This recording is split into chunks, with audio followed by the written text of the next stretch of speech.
안녕하세요. 이지 회계사 세무사 아카데미에서 재무회계 담당하고 있는 황윤아 회계사고요. 네, 오늘은 재무회계 주제별 특강 중에서도 현금 흐름표에 대해서 한번 알아볼게요. 일단은 강의 소개 알려드릴게요. 첫 번째 교재는 별도의 교재 필요 없고요. 여기 온라인 강의에 첨부된 프린트물 다운받아서 출력해서 보시면 돼요. 그 다음에 수강 대상은요. 회계를 처음 공부하는 사람 이런 사람은 아니에요. 회계 원리 공부하고 중급회계 1회 독을 했는데 현금 흐름표에 대한 이해가 부족해서 좀 보완하고자 하는 학생들을 위해서 만든 강의예요. 그 다음에 강의는 총 2일에 걸쳐 진행할 건데 먼저 첫날 오늘은요. 연습 문제를 통해서 이론을 복습할 거예요. 말 문제는 안 할 거고 계산 문제 위주로만. 그 다음에 2일차에는 기출문제 풀이할 건데 1차, 2차 기출문제 다 풀어볼 거예요. 먼저 1차 기출문제는 회계사 세무사 최근 5개년 2020년부터 2024년까지 말 문제는 빼고요. 계산 문제 전수로 싹 다 풀어볼 거고 여기 8개 있더라고요. 그리고 2차 기출문제도 시간이 많으면 싹 다 풀어보는 것도 좋을 것 같은데 시간 관계상 최근 기출문제 중에서 가장 사이즈가 큰 거 하나만 풀어볼 거예요. 2019년 세무사 2차 기출문제가 난이도도 적당하고 사이즈가 제일 크더라고요. 풀사이즈 문제. 이렇게 한번 진행을 할게요. 일단은 소개 같은 거는 요 정도까지 하도록 하고요. 그러면 우리 문제풀이 연습 한번 복습 좀 해볼게요. 먼저 연습 문제 1번. 직접법 중에서도 영업활동에서 가장 첫 번째로 나오는 게 고객으로부터 유입된 현금이거든요. 요거 구하는 거 한번 해볼게요. 먼저 사례 A예요. 연습 문제 1번의 사례 A. A사의 2000X1년 고객으로부터 유입된 현금을 계산하기 위한 자료는 다음과 같다. 여기 매출채권의 대손충당금 있네요. 참고로 대손충당금 대신에 뭐라고 나올 수도 있다? 손실충당금이라고 나올 수도 있다. 똑같은 말이에요.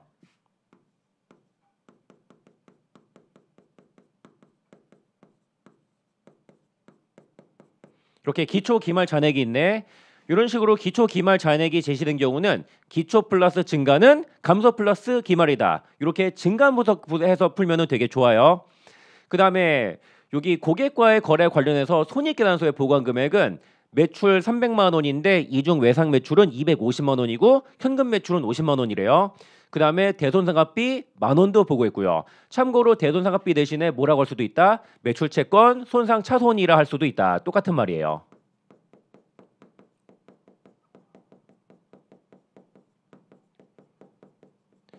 요 주어진 자료 가지고 고객으로부터 유입된 현금 요거 구해야 되거든요. 요거 두 가지 방법이 있는데 일단은 첫 번째 방법부터 보여드릴게요. 요거예요. 어떤 계정 과목이든지 기초 플러스 증가는 감소 플러스 기말이잖아요. 요 매출 채권과 대손충당금의 기초부터 기말까지 증가 분석하는 거예요. 여기 자료를 보니까 각각의 기초 잔액이 80만 원에 8만 원이다라고 돼 있고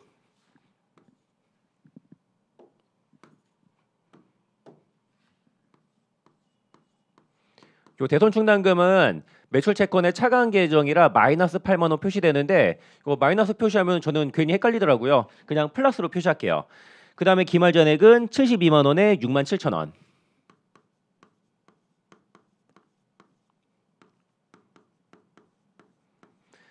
일단 매출채권과 대손충당금이 언제 증가하고 언제 감소하나 따져볼게요. 먼저 매출채권은 매출 중에서도 외상 매출만큼 증가하고요.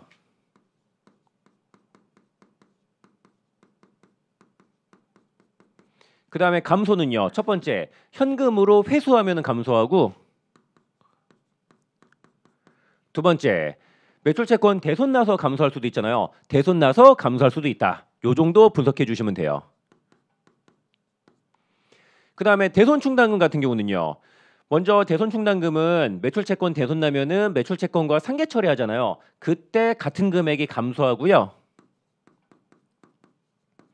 그 다음에 대손충당금은 언제 증가하나요?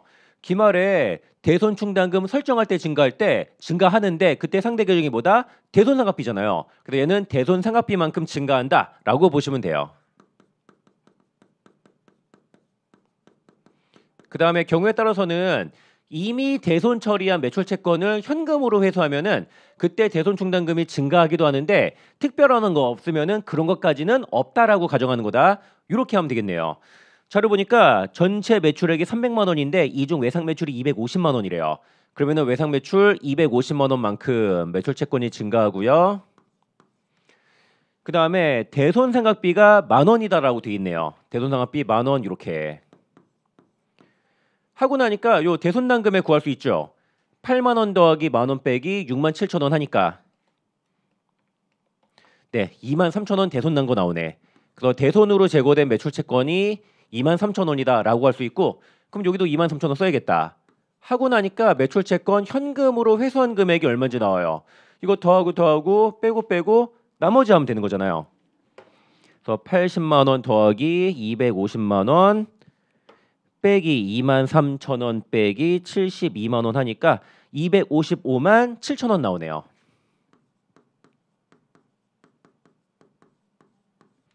그래서 문제에서 물어보는 고객으로부터 유입된 현금은 첫째, 전체 매출 300만 원 중에 50만 원은 현금 매출이잖아요. 현금 매출 50만 원에 플러스 매출 채권을 현금으로 회수한 것도 고객으로부터 유입된 현금이잖아요. 그거 2577, 257000 합계 305만 7천 원 나오네요. 그래서 고객으로부터 유입된 현금은 305만 7천 원 이렇게 하면 되겠다. 이렇게 하는 것도 할 줄 알면 좋고요. 근데 실전에서 이렇게 풀기에는 시간이 조금 많이 걸리거든요. 요것 말고 좀 더 빨리 푸는 방법도 보여드릴게요. 참고로 간접법이든 직접법이든 영업활동이든 투자활동이든 재무활동이든 현금 흐름 구하는 거는 다 똑같아요. 어떻게 하느냐? 첫째, 관련된 당기손익 역량을 구하는 거예요.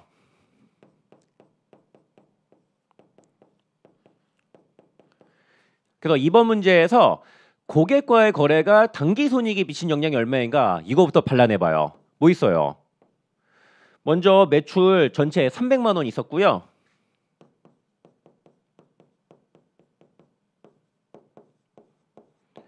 또 고객과의 거래가 당기손익에 영향 미치는 게 대손상각비 10,000원이 있었다.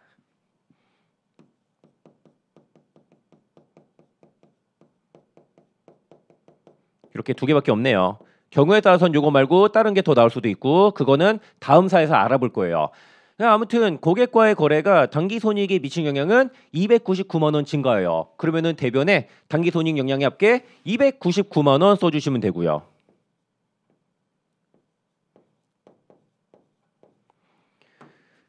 그 다음에 고객과의 거래가 거래 관련된 자산부채 뭐 있나요? 매출채권과 대손충당금 있잖아요. 잘 보세요. 매출채권이 기초대비 기말 80만 원에서 72만 원으로 8만 원 줄어들었고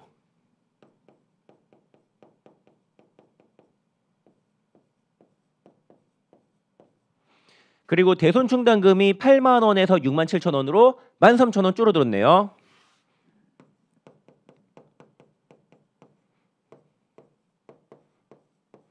항상 현금은요. 당기손익 역량, 관련 자산부채 증감, 나머지 밀어넣기 하면 돼요. 그럼 차변에 대차 안 맞는 거 밀어넣으면은 요게 고객으로부터 유입된 현금이에요. 299만 원 더하기 8만 원 빼기 13,000원이니까 305만 7천 원 나오네요. 네, 이렇게 해서 요거 증감 분석해서 구한 거랑 답이 똑같다. 근데 실전에서는 밑에 있는 방법이 더 빠르고 편하니까 밑에 있는 방법 위주로 연습을 해주시면 되겠네. 그리고 위에 있는 방법도 할 줄 알아야 되고요. 그 다음에 사례 B를 볼게요. 자, 사례 B는 사례 A보다 더 많은 계정이 나왔어요. 그래서 사례 B에서는 시험에 나올 만한 계정을 제가 다 때려박았어요. 자, 볼게요. B사의 2000X1년 고객으로부터 유입된 현금을 계산하기 위한 자료는 요러요러하다. 매출채권, 손실충당금, 거기에 하나 더 선수금까지 추가되었네. 고객로부터 재화나 용역을 제공하기 전에 미리 받은 선수금. 참고로 선수금 대신에 요새는 뭐라고 나올 수도 있다? 계약부채라고 나올 수도 있다. 그래서 현금 흐름표 문제에서는 선수금과 계약부채는 똑같은 말이다라고 보시면 돼요.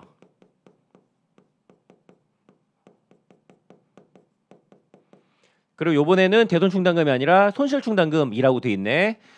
그 다음에 2번 보니까 2000X의 1년 포괄손익계산서에 보고한 금액은 매출 350만 원. 뭐 이 중에 외상 매출도 있고 현금 매출도 있는데 그렇게 중요한 건 아니다. 그 다음에 매출채권 손상차손 7,000원. 매출채권 손상차손이라고 해도 되고 뭐라고 나올 수도 있다. 대손상각비라고 나올 수도 있는데 똑같은 말이다. 게다가 하나 더 있네. 요 매출채권 중에 외화 매출채권 있나 봐요. 그 뭐여야 돼요? 외화 환산해야 되잖아요. 이때 발생한 매출채권 환율 변동이익 24,000원이 있대요. 그럼 요 자료를 바탕으로 고객으로 투입된 현금을 구해보래요. 해볼게요. 얘도 마찬가지로 고객과의 거래가 당기손익에 미친 영향이 얼마인가 요거 구해내야 돼요. 그래서 우리가 빠르고 정확하게 문제 풀려면은 고객과 관련된 자산 부채 수익 비용이 뭐뭐뭐가 있고 공급자와 관련된 거 뭐뭐뭐가 있고 이런 거 싸그리 다 외워야 돼요. 먼저 고객이니까 볼게요. 일단은 매출 350만 원 있고요.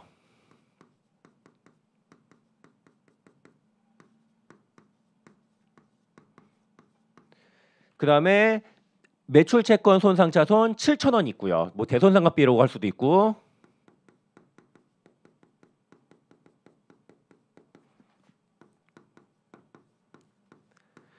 여기에 추가로 외화 매출 채권에서 발생한 환율 변동 이익, 외환 이익이라고 할게요. 24,000원이 있네.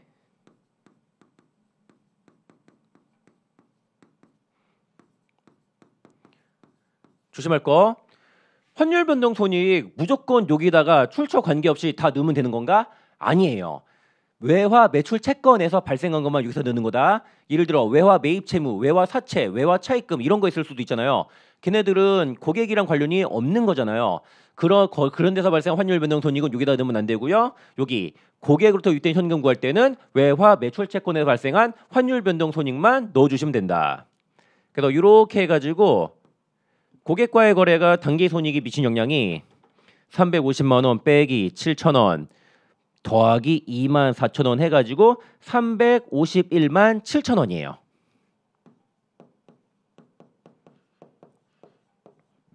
그 다음에 관련 자산 부채가 매출채권 손실충당금 이렇게만 나올 때도 있고요. 조금 더 까다롭게 나오면은 선수금 또는 계약부채까지 섞일 수도 있거든요. 요거 3개 조정해 주시면 돼요.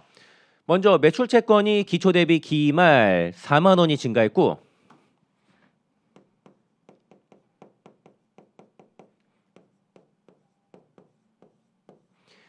그리고 손실충당금은 8,000원에서 12,000원으로 4,000원 증가했고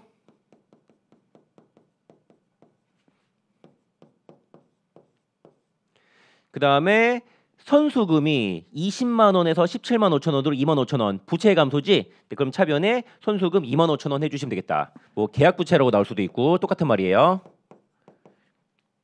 항상 똑같아요. 현금 흐름 구하는 거는 관련 당기손익, 관련 자산 부채 증감, 나머지 현금.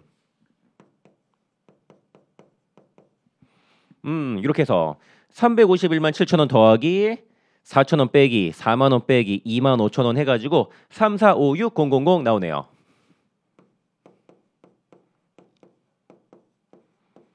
이렇게 해서 고객으로부터 유입된 현금은 3, 4, 5, 6, 0, 0, 0 구해주시면 돼요. 그래서 1차 시험이든 2차 시험이든 고객 관련은 요 정도 계정 과목이 나올 수가 있을 거예요. 그리고 좀 더 어렵게 나온다면은 여기다가 불필요한 자료를 막 섞을 거예요. 기초기말 매입 채무, 기초기말 재고자산, 기초기말 사채, 그 다음에 손익계정도 뭐 매출원가가 얼마다, 이자 비용이 얼마다 등등등. 네, 이렇게. 그래서 요 관련된 계정이 어떤 것들이 있는데 여러분들이 꼼꼼하게 외워두셔야지 네 그런 유형의 문제에서 페이크 안 걸리고 빠르고 정확하게 풀 수가 있을 것이다.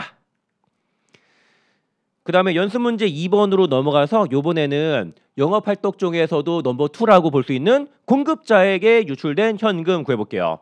먼저 사례 A요. A사의 2000X령 공급자에 대한 현금 유출을 계산하기 위한 자료는 유료하다. 재고자산과 매입채무 있네요. 조금 더 어렵게 나오면 여기다가 공급자에게 선지급한 선급금이 있을 수도 있는데 이번 문제는 딱 여기까지만 있네. 그 다음에 매출원가는 80만 원이고요. 그리고 재고자산 감모 손실이 4,000원 있는데 요거는 비정상 감모여서 매출원가에 포함하지 않았대요. 만약에 요 감모를 매출원가에 포함했으면은 80만 4,000원이었을 거다. 그리고 전체 매입 중에 외상 매입도 있는데 현금 매입은 30만 원이다라고 돼 있네. 그리고 경우에 따라서는 재고자산 평가 손실이 있을 수도 있는데 기초기말 평가충당금도 없고요. 평가 손실 얼마다라는 말도 없잖아요. 아, 이번 문제는 평가 손실은 발생하지 않았구나라고 네 가정하시면 된다. 그러면은 제가 두 가지 방법 보여드릴게요. 먼저 첫 번째가 기초 플러스 증가는 감소 플러스 기말이다. 이렇게 증감 분석해서 현금 흐름을 구해내는 거예요. 일단은 이 방법도 할 줄 알아야 되니까 한번 해볼게요. 먼저 재고자산과 매입 채무의 기초가 30만 원에 10만 원이고요.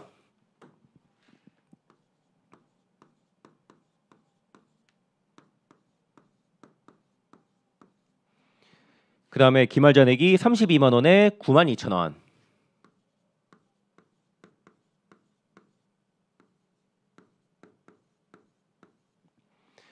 그 다음에 재고자산과 매입 채무의 증감 사유 좀 적어볼게요. 일단은 재고자산은 매입만큼 증가해요. 현금 매입이든 외상 매입이든. 그 다음에 재고자산 언제 감소해요? 첫째, 판매로 인해서 감소하고 요거 기본적으로 매출원가에 깔릴 거예요. 또 언제 감소한다? 감모를 통해서 감소하는 것도 있지. 요 감모를 통한 감소도 매출원가에 포함할 수도 있는데 이번 문제에서는 요 감모 매출원가에 포함하지 않았다. 그 다음에 매입 채무 같은 경우는 전체 매입 중에서도 외상 매입만큼 증가하고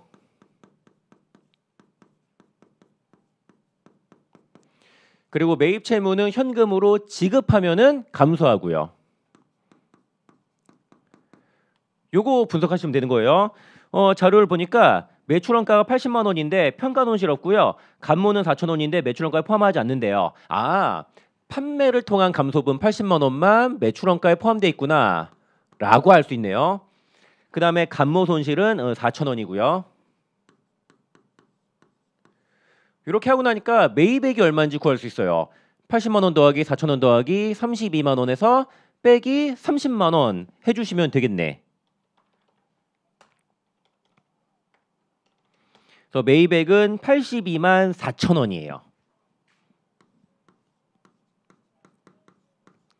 그 다음에 매입 채무는 외상 매입만큼 증가하는데 문제에서 현금 매입은 30만 원이다 라고 했잖아요.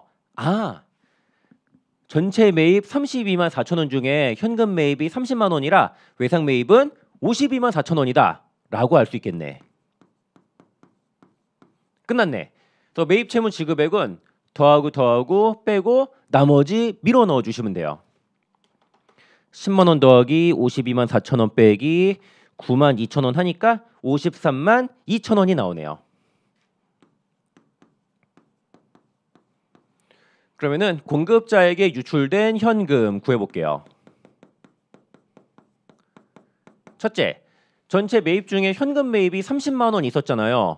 요거 30만 원에 그 다음에 공급자에게 현금 준 거 뭐 있어요? 매입 채무 지급한 거 53만 2천 원도 있네.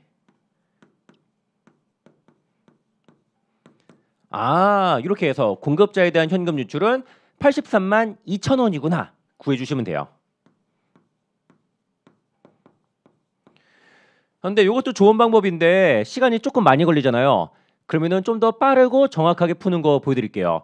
얘도 마찬가지로 먼저 공급자와의 거래가 단기 손익에 미친 영향이 얼마인가 요거도 발라내야 돼요. 공급자는 단기 손익 영향이 무조건 차변에 들어와요. 매출원가가 비용으로 깔리니까 해볼게요. 단기 손익 영향이 매출원가 80만 원 있네. 단기 손익에 마이너스 80만 원. 그 다음에 공급자와의 거래가 단기 손익에 영향 미치는 것도 뭐 있거든요. 뭐 있어요? 감모 손실 4천 원. 매출원가엔 포함되지 않지만 단기 비용 처리되는 건 마찬가지잖아요. 그래서 감모 손실 4천 원.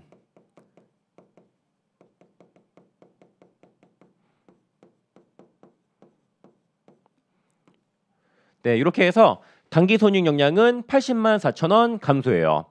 현금 흐름 구하는 건 다 마찬가지예요. 이런 식으로 단기 손익 영향 구한 다음에 그 다음에 관련된 자산 부채 분계 때리는 거예요. 이번에는 재고자산과 매입 채무 두 가지가 있네. 재고자산이 기초 30에서 기말 32만 원으로 2만 원 증가했고요.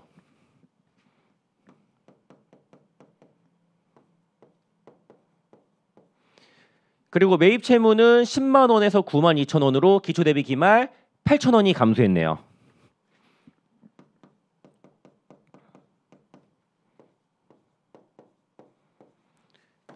그래서 단기 손익 영향, 관련 자산 부채 증감 나머지보다 현금 해주시면 돼요. 끝났네. 이렇게 해서 공급자에게 유출된 현금은 80만 4천 원, 2만 원, 8천 원 하니까 83만 2천 원 나오네. 어때요? 진감 분석한 거 해서 구한 거랑 당연히 똑같을 수밖에 없다. 그래서 두 가지 방법 다 할 줄 알아야 되는데 실전에서는 요 밑에 있는 방법 써주시는 게 좋다. 그 다음에 사례 B를 볼게요. B사에 2000X령 공급자에게 유출된 현금을 계산하기 위한 자료는 다음과 같다. 사례 A에서는 재고자산 매입 채무 두 개 나왔는데 요 두 개만 나오는 게 기본이에요. 근데 조금 더 어렵게 나오면은 요 재고자산에 대한 평가 충당금 그리고 공급자에게 선 지급한 선급금 이렇게도 나올 수 있다. 총 4가지 계정 과목이 있네. 여기 보시면은 기초 대비 기말 평가 충당금이 4,000원 증가했잖아요. 재고자산 평가 손실 4,000원 발생했다라는 걸 알 수 있네. 요 재고자산 평가 손실 4,000원은 매출원가에 포함될 수도 있고 판매 관리비에 포함될 수도 있고 그다음에 2번 봐요. 매출원가가 180만 원이래요. 근데 재고자산 평가 손실과 감모 손실 매출원가에 포함하지 않았대요. 감모 손실 4만 원이 있어요. 그다음에 재고자산 평가 손실 4천 원이 있고 만약에 감모 손실과 평가 손실을 싹일이다 매출원가에 포함한다면은 매출원가는 184만 4천 원이었을 거다. 근데 포함하지 않았네. 그다음에 요 매입 채무 중에서도 외화 매입 채무가 있을 수도 있잖아요. 그 외화 매입 채무에서 발생한 환율 변동 손실 2만 원이 있다라고 나와 있네. 그럼 요 자료들 보고 공급자에게 유출된 현금을 구해 보도록 할게요. 가장 먼저 공급자와의 거래가 당기 손익에 미친 영향이 얼마인가 이거부터 구해내셔야 된다.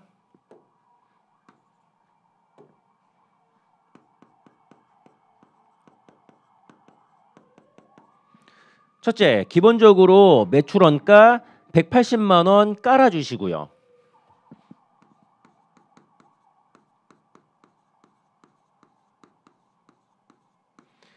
그 다음에 감모 손실 4만 원 있는데 만약에 요 감모 손실 4만 원이 이미 매출원가에 포함됐다. 그러면은 추가로 감모 4만 원 쓰면 된다 안 된다? 안 된다. 근데 4만 원의 감모는 요 매출원가에 포함되지 않고 별도의 비용 처리했으니까 별도로 써야겠다.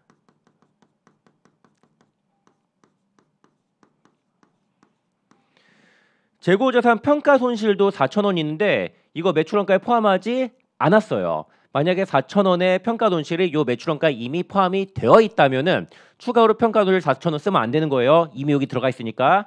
근데 평가 손실 매출원가에 포함되지 않고 별도의 비용이니까 별도로 써야겠다. 이렇게. 하나 더. 외화 매입 채무에서 발생한 환율 변동 손실 2만 원이 있네. 외환 손실이라고 할게요.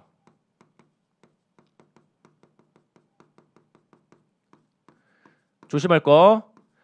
모든 환율 변동 손익을 여기다가 넣으면 된다 안 된다? 안 된다. 뭐 외화 매출 채권, 외화 매입 채무, 외화 사채, 외화 차입금 등등등 여러 가지 환율 변동 손익이 있을 수 있잖아요. 그 중에서도 공급자에게 유출된 현금 구할 때는 오직 외화 매입 채무에서 발생한 환율 변동 손익만 여기다 고려해야 된다. 이렇게 돼 있네. 그래서 이번 케이스에서는 공급자와의 거래가 당기 손익이 미친 영향은 180 마이너스에 마이너스 4만 원에 마이너스 4천 원, 마이너스 2만 원에서 186만 4천 원이에요.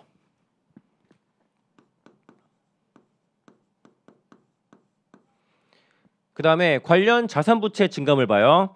재고자산이 기초 대비 기말 30에서 28로 2만 원 감소했고요.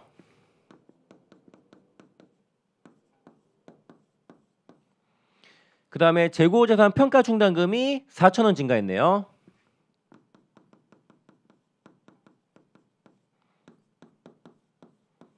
요거 두 개 합쳐가지고 순 재고자산의 감소 24,000원 이렇게 써도 상관은 없다. 그 다음에 매입 채무가 5에서 10만 원으로 5만 원 증가했고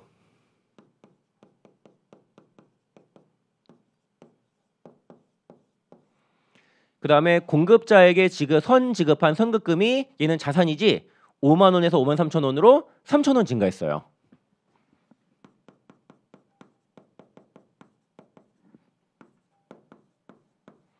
끝났네. 당기 손익 영향 관련 자산 부채 증감 나머지 현금. 그래서 186만 4천 원 더하기 3천 원 빼기 2만 원에 4천 원에 5만 원까지 빼니까 179만 3천 원이 나오네요. 그래서 공급자에게 유출된 현금은 179만 3천 원 찍어주시면 된다. 여기 시험에 나올 만한 거 제가 여기다 다 때려박았어요. 그리고 좀 더 어렵게 나온다면은 여기 필요한 계정만 주는 것이 아니라 별의별 쓰잘데기 없는 계정들을 마구마구 섞어줄 건데 쓰잘데기 없는 자료들 사이에서 필요한 자료만 쏙쏙쏙쏙 뽑아내기 위해서는 이렇게 공급자와 관련된 계정들이 자산부채 수익비용 뭐가 있는지 싸그리 다 외우셔야 된다. 근데 막 억지로 외우려고 하면은 어차피 안 외워지고요. 관련된 문제를 최대한 반복해서 많이 풀어보는 거 그거 말고는 답이 없겠다. 그 다음에 연습 문제 3번으로 가볼게요. 영업활동 중에서는 고객 공급자 이게 제일 중요하고 그 다음에 세 번째로 나올 만한 게 종업원 등에 대한 현금 유출이에요. 종업원에게 급여 주고 각종 판매비 지급하고 월세 내고 등등등 싸그리 다 합친 게 종업원 등에 대한 현금 유출이에요. 볼게요. 연습 문제 3번은 종업원도 물어보고요. 단기 매매 목적 FVPL도 물어보네. 참고로 금융자산의 취득과 처분은 어느 활동 들어간다? 기본적으로 투자 활동 들어간다. 다만 누구는 빼고 단기 매매 목적의 FVPL은 빼고 단기 매매 목적 FVPL은 증권사 같은 곳에서 주로 거래하는 거잖아요. 얘네들은 그런 회사에 얘네들은 주식을 같은 걸 사고 파는 게 주된 영업이잖아요. 그래서 단기 매매 목적의 FVPL은 영업 활동에 들어가는 거다. 볼게요. 다음은 주 ABC의 2000X1년 재무제표 1부이다. 여기 보시면은 선급급여, 미지급급여, 미지급비용, 선급비용은 종업원 등과 관련된 자산부채다. 요거고요. FVPL은 당연히 단기매매 목적 FVPL 금융자산과 관련된 계정이다. 근데 보니까 포괄손익계산서에 판매관리비가 150만 원이래요. 근데 이 중 대손상각비가 20만 원 있대요. 요거 좀 분해 좀 해볼게요.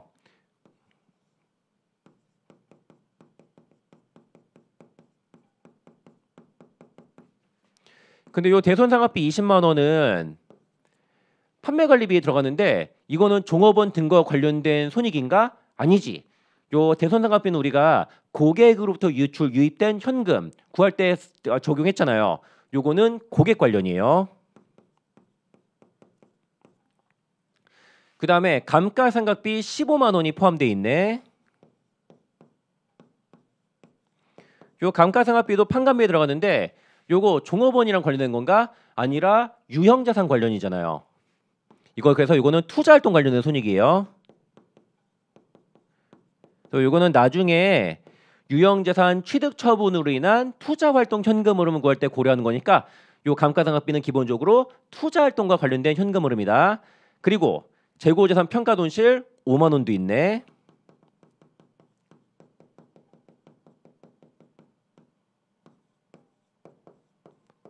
근데 요 재고자산 평가손실 5만 원은 우리 어떤 경우에 고려했나요? 요거는 공급자로에게 유출된 현금 구할 때 있잖아요. 요거는 공급자와 관련된 손익이다. 이거 싹 더하니까 얼마예요? 40만 원이네.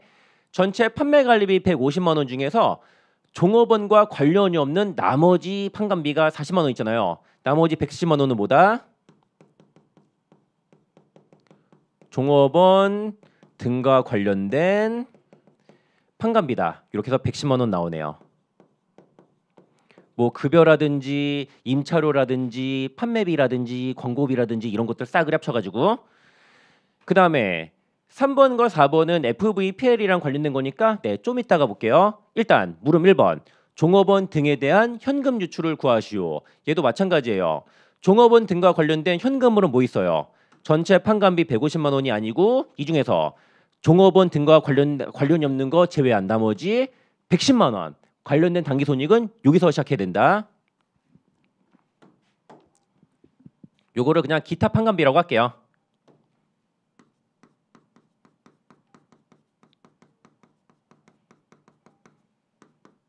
뭐 종업원 관련 판관비 이렇게 써도 상관없고 그 다음에 종업원 등과 관련된 자산부채 볼게요. 첫째, 선급급여라는 자산이 만 원에서 7,200원으로 2,800원 감소했고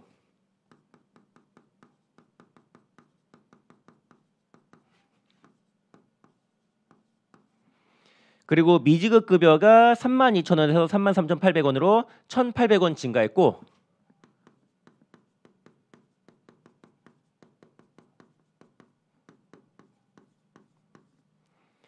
그다음에 미지급 비용도 있네. 뭐 각종 미지급 판매비라든가 미지급 임차료든가 막 이런 거 말하는 거다. 아무튼 20에서 22만 원으로 2만 원 증가했어요.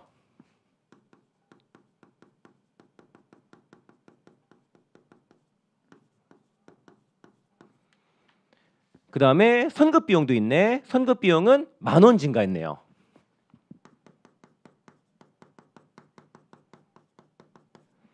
끝났네. 종업원 관련된 현금 흐름, 관련 자산 부채, 나머지 현금 밀어 넣어 주시면 돼요. 그래서 종업원 등에 대한 현금 지출은 110만 원 더하기 10,000원 빼기 2,800원 빼기 1,800원 빼기 2만 원에서 108만 5,400원 이렇게 나오네.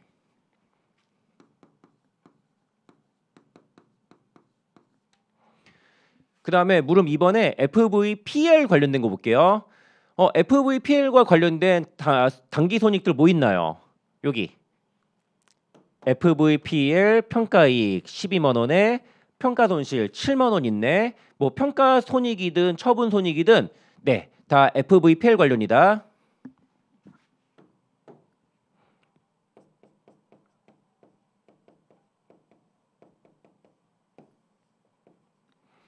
네, 그래서 평가이익 12만 원.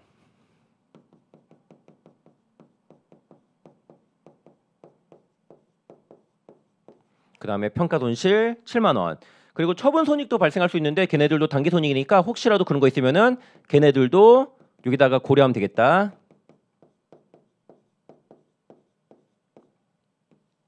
자, 아무튼 이렇게 해서 FVPL 관련된 단기손익 영향은 합계 5만 원이에요.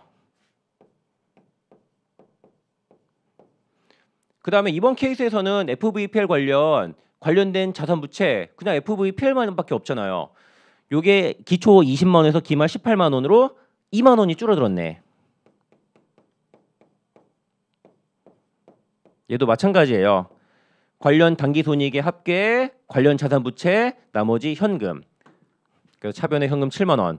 그래서 FVPL 단기매 목적 FVPL로 인해서 순현금 흐름은 7만 원 유입되겠네. 뭐 얼마 사고 얼마 팔았는지 모르겠지만 싸그리 합쳐서 순유입액 7만 원이다. 이렇게 나온 거예요. 이렇게 해서 영업활동 쪽 영업에서 창출된 현금까지 직접법으로 싹 다 구했다. 그 다음에 이어지는 게 이자 지급, 이자 수취로 인한 현금 흐름이에요. 자, 여기서 잠시 현금 흐름의 분류를 좀 보여드릴게요. 먼저 영업활동 현금 흐름이 얼마 있을 거고요.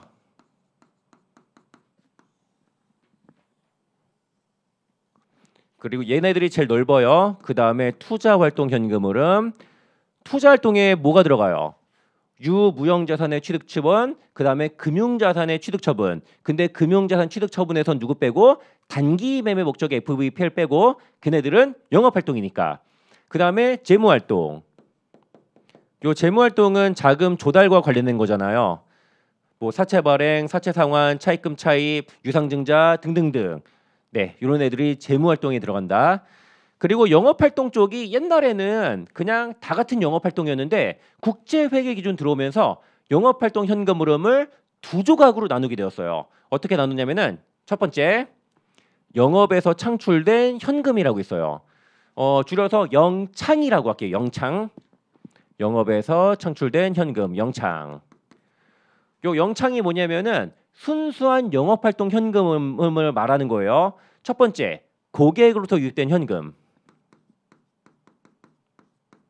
요거 한 1,000원이라고 쳐봐요. 그 다음에 공급자에게 유출된 현금.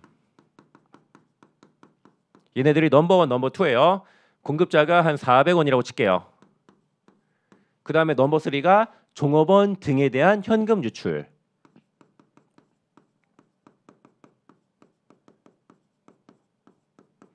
요거는 한 250원이라고 칠게요.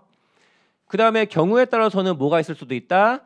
보통 일반적인 기업은 이 정도로 영창이 끝나는데 좀 특이한 기업이라면은 단기 매매 목적의 FVPL이 있을 수도 있다. 뭐 그런 거는 거의 안 나오니까 일단 여기까지만 영창 끝내도록 할게요.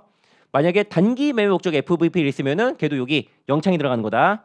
그리고 영업활동 이외, 영창 이외에 영업활동 현금 흐름이 있거든요. 왜 이런 애들이 있을 수밖에 없는가? 그 배경 설명을 해볼게요. 첫째, 이자 배당 수치. 얘네들은 현금 흐름 분류 어디로 돼요? 영업활동 또는 투자활동이요. 두 개 선택이 가능하다. 근데 시험에서는 투자활동도 나올 수도 있는데 거의 대부분은 영업활동으로 분류하라 이렇게 나와요. 그래서 현실 세계에서도 이자 배당 수치 영업활동으로 분류하는 기업이 압도적으로 많고요. 일단은 이자 배당 수치 영업활동으로 분류한다라고 쳐요. 근데 얘네들이 여기 영창에 돼가지고 똑똑똑 나도 여기 껴주세요 라고 하면 얘네들이 껴줘 안 껴줘요? 안 껴주지. 왜? 여기는 오직 순수한 영업활동 현금 흐름들만이 들어갈 수 있는 데거든요. 얘는 어때요? 영업으로 쳐주는 거지 순수한 영업활동은 아니잖아요. 그러면은 바깥 동네로 쫓겨나게 되는 거예요. 그래서 이자 배당 수치가 한 30원이라고 쳐요.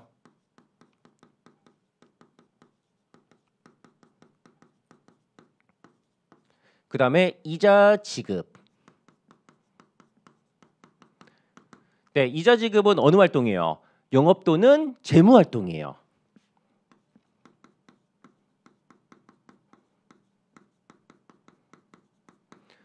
재무 활동으로 분류할 수도 있는데 영업 활동으로 분류한다고 쳐요. 좋아요. 영업 활동으로 분류한다고 쳐요. 요 이자 지급액이 여기 가서 똑똑똑 나도 여기 껴주세요 라고 하면은 이 녀석들이 껴줘야 안 껴줘요? 안 껴주지. 저리 꺼져 그럴 거거든요. 그러면은 네 바깥 동네로 쫓겨나야 된다. 이자 지급 얘는 한 20원이라고 할까? 20원. 그 다음에 법인세 납부.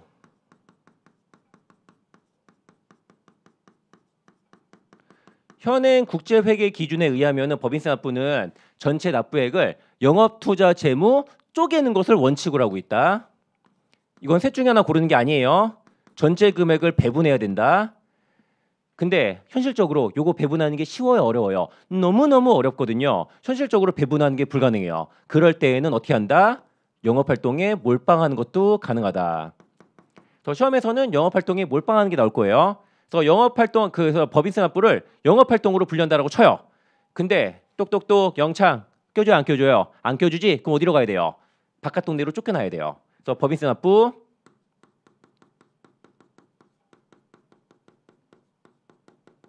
요거는 한 10원만 할까? 10원이라고 할게요. 그 다음에 배당 지급.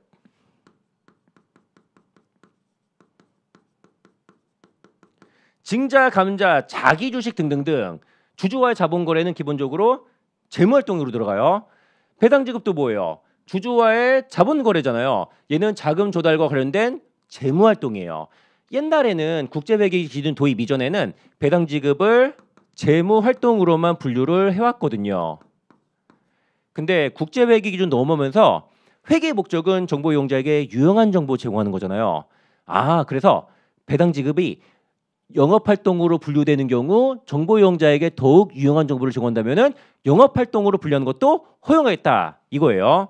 그래서 배당 지급은 재무활동 또는 영업이에요. 얘는 둘 다 골고루 잘 나와서 각별히 어느 활동인지 꼼꼼하게 확인을 해야 돼요. 근데 영업활동으로 분류한다고 쳐요.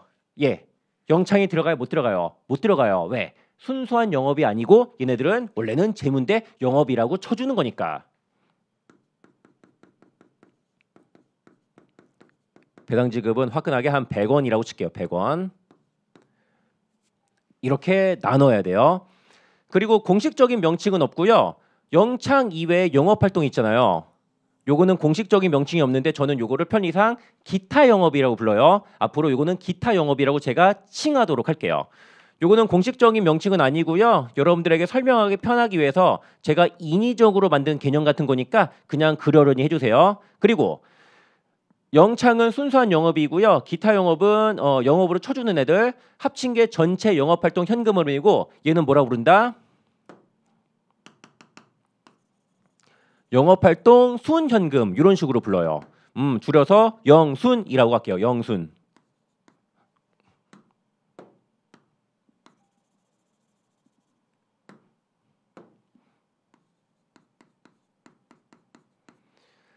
그래서 영업활동은 영창을 물어보는 경우도 있고 영순을 물어보는 경우도 있거든요. 그래서 영창까지만 물어봤는지 영순까지 물어봤는지 꼼꼼하게 확인하셔야 된다. 그럼 요거 현금 흐름표 어떻게 표시되는가 보여드릴게요. 첫 번째, 직접법이라는 방법이 있는데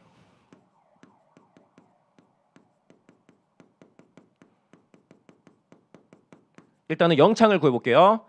고객, 공급자, 종업원 등 요거를 따로따로 일일이 다 구하는 게 직접법이에요. 고객으로부터 유입된 현금 1,000원. 그 다음에 공급자에게 유출된 현금 400원.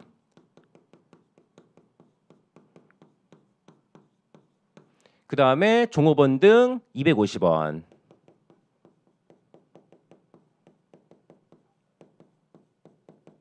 그리고 단기 매매 목적의 FVPL 있으면은 걔도 순수한 영업이 맞으니까 여기다가 추가해 주시면 된다. 근데 그거 없다라고 치고 이렇게 해서 1,000원 빼기 400원 빼기 250원 하니까 350원이 영창이 나와요. 영업에서 창출된 현금.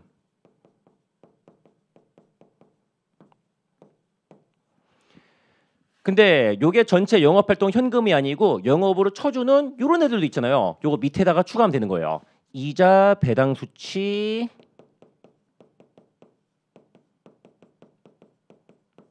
플러스 30원. 이자 지급 20원 마이너스 법인세 납부 10원.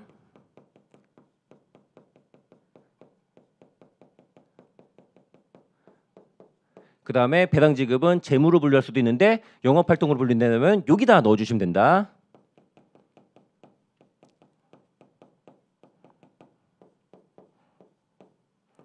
이렇게 해서 영순을 구하고자 한다면은 250원 나오네. 이렇게 하는 게 직접법이에요. 참고로 요 이자, 배당, 법인세 등등등 이런 애들은 영업활동으로 분류할 수도 있고 투자나 재무활동으로 분류할 수도 있잖아요. 근데 얘네들을 투자활동으로 분류하든 재무활동으로 분류하든 영업활동으로 분류하든 영창은 어때요? 달라지지 않아요. 자, 만약에 다 똑같은데 배당 지급을 영업활동이 아니라 재무활동으로 분류한다고 쳐요. 그럼 얘 안 끼면 되는 거지. 이렇게 해서 영수는 얼마? 350원 나오겠다. 등등등 이런 식으로 네, 고려해 주시면 된다. 그리고 영업활동 현금 흐름은 직접법으로 구하는 게 첫 번째 방법이고요. 가장 마지막 연습 문제로 간접법도 해볼 거예요. 간접법도 있거든요. 근데 근본적으로 직접법이랑 간접법은 똑같은 방법이에요. 똑같아. 얘도 영창을 구할 건데 당연히 얼마 나와야 돼요? 아니 뭐 직접법이든 간접법이든 영창은 똑같이 350만 원 나온다. 350원 나온다. 다만 직접법은 영창의 구성 내역들, 고객, 공급자, 종업원 등 요거를 따로따로 다 구하는 방법이고요. 간접법은요. 이거 실무적으로 따로따로 구하기가 너무나도 빡세거든요. 그래서 이거를 한 방에 구하자. 그게 바로 간접법이에요. 그냥 요 영창을요 따로따로 안 구하고요. 한 방에 몰아치기 해서 구하는 거다라고 보시면 돼요. 그 다음에 요 옆에 있는 거는 당연히 이자 등등등 똑같이 나오고 영순도 똑같이 250원 나와요. 요게 간접법이에요. 그래서 일단은 직접법을 잘해야지 간접법도 할 수 있다. 왜? 두 개는 똑같은 방법이니까. 네, 그러면은 이어서 여기 이자, 배당, 법인세 등등등 요거 구하는 거 한번 해보도록 할게요. 연습 문제 4번이요. 주 ABC의 2000X1년 이자 수치와 이자 지급으로 인한 현금 흐름 계산을 위한 자료는 다음과 같다.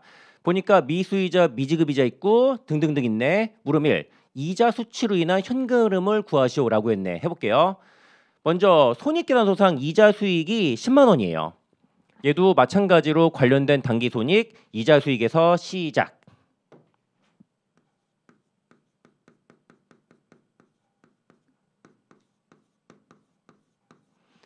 근데 여기에 뭘 고려해야 되냐면은 요 이자 수익 안에는 AC 금융자산 할인 차금 상가액 1,800원이 포함되어 있대요. AC 금융자산을 액면급 금액보다 싸게 할인 취득했는데 유효이자법에 따라 증가된 AC 금융자산의 상각 원가가 1,800원이 있나 봐요. 그래서 AC 금융자산 1,800원 이렇게 써주시고요. 추가로 여기 표를 보니까 미수이자가 기초 5,000원인데 기말이 8,000원이에요. 기초 대비 기말 미수이자가 3,000원 증가했어요.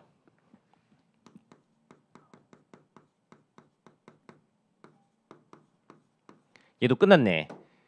차변의 현금 얼마? 10만 원 빼기 1,800원 빼기 3,000원에서 95,200원 나오네요. 요거 이자 수치로 인한 현금 흐름이고요. 얘는 영업활동 또는 투자활동에 보고해 주시면 되겠다. 그 다음에 이어서 이자 지급으로 인한 현금 흐름을 볼게요.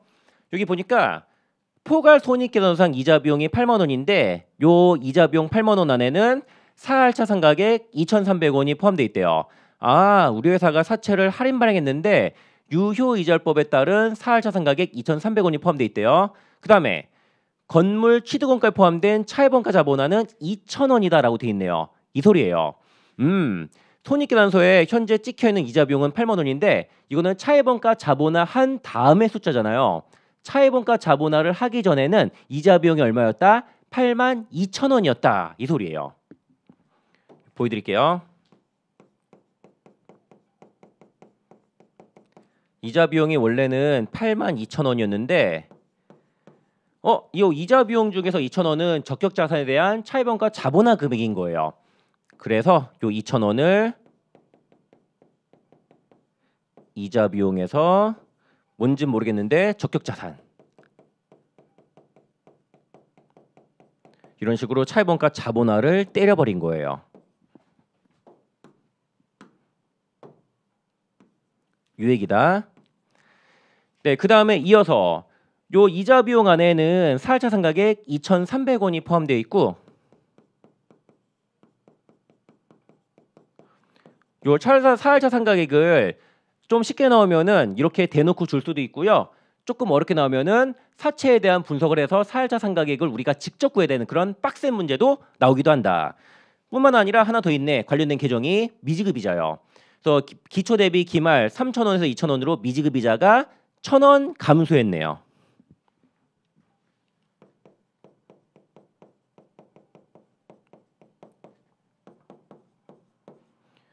이렇게 한 다음에 82,000원 더하기 1,000원 빼기 2,300원에서 87,000원 이렇게 현금을 구해주시면 돼요. 그래서 이자 지급으로 인한 현금 유출액은 87,000원이고요. 얘는 어느 활동으로 불려요? 영업 또는 재무. 근데 영업 활동으로 분류하는 게 많이 나오긴 한다.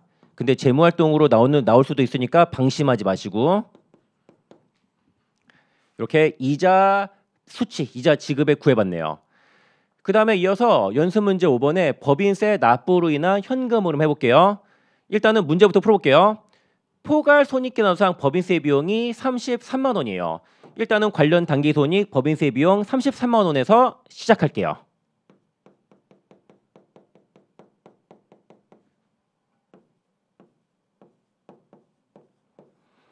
그 다음에 관련 자산 부채를 볼게요. 이연 법인세 자산이 기초 만원에서 기말 빵원으로 만원이 감소했네. 이연 법인세 자산 만원 감소. 그 다음에 이연 법인세 부채는 기초에 없었는데 기말에 6,000원이 되었네. 아무튼 이연 법인세 부채의 증가 6,000원.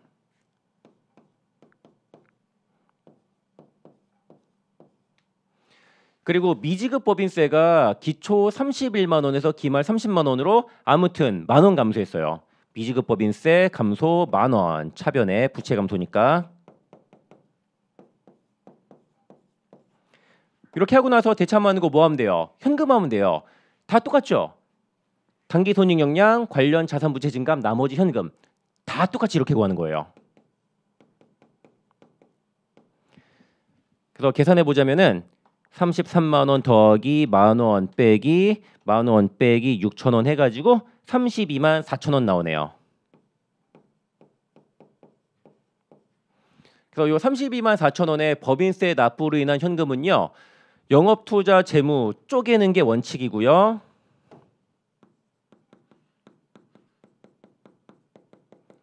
요 쪼개는 게 실무적으로 어렵다 그러면은 영업 활동에 몰빵하는 것도 가능하다. 더 시험에서는 영업 활동에 몰빵하는 게 압도적으로 많이 나와요. 그 다음에 연습 문제 6번 여기서부터는 투자 활동이네요. 요 투자 활동부터는 다음 시간에 이어서 해볼게요.